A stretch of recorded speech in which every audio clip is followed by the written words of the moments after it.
Oh, sa mga namumuhay ng panilan, pukyutan, dapat ganito yung setup nyo. Nakatali ng lubid. Hindi na kailangan dito pausok, hindi na. Nakasuot yung mga yan ng makapal na gloves. Nakabunit yung ulo. Yan o. Makapal yung suot, makapal yung medyas. At ang kinukuha lang talaga yung ulo ng ano. Kaya dyan lang sila. Hindi na rin umaalis yung panilan dyan. Ganyan dapat. Sa mga namumuhag ng panilan na wala pang tamang diskarte, tingnan mo yan, palipat-lipat lang sila sa isang puno kasi hindi na umaalis yung mga panilan dyan. Dyan na rin sila magbabahay ulit. Walang pausok itong kanila. So maganda ang diskarte. Ayan, may nakatali yung timba, tapos nakaharness yung tao na yan. Kahit mahulog yan, maaksidente mahulog, may tali yan sa baywang, nakatali yan sa baba, nakasakute.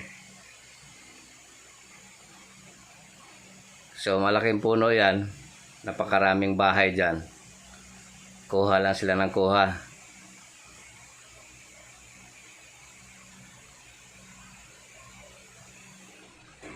Ayan o. So yung kinukuha lang yung ulo, yung makapal na pulot. Yun lang. Pagkatapos lilipat na uli sila sa kabila. Isang puno lang yung inakyatan ng mga yan. Napakaraming bahay ng panilan yung puno na yan.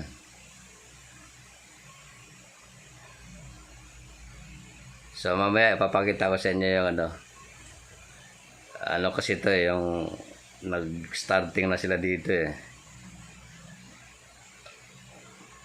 So mamaya ipakita ko yung buong detalye. Dapat matutunan to dito sa Luzon na ganyan. At yung panilan, kung malaking puno, doon lang din sila, dadami lang din doon sila. Hindi kayo mahirapan mag-ani. Ayan o.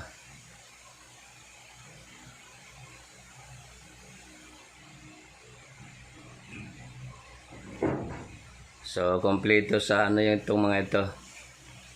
Naka-complete gear. Hindi kumakagat man, pero nandyan lang sa damit nila. Makapalang suot ng mga ito. At yung pinakaharap nung nila may net. Hindi rin napapasok yung mukha nila. So shield type yung gear nila. So hindi na kailangan pausukan. Ang mga panilan hindi na rin umaalis dyan. Saka yung ulo lang kinukuha nila. Sabay lilipat yan.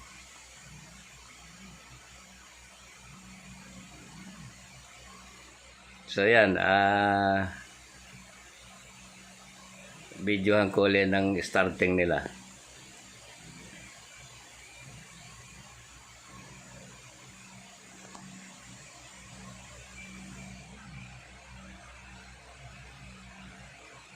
So sa mga kulang pa sa kaalaman tungkol dito, ay dapat ganito. So ang advantage dito, hindi na kayo maghahanap kung saan lupalop. Kasi babalik lang ulit sila dyan. Hindi sila maalis. Kasi hindi yan ginamitan ng pausok. So mamaya balikan natin yung yung talagang setup nila.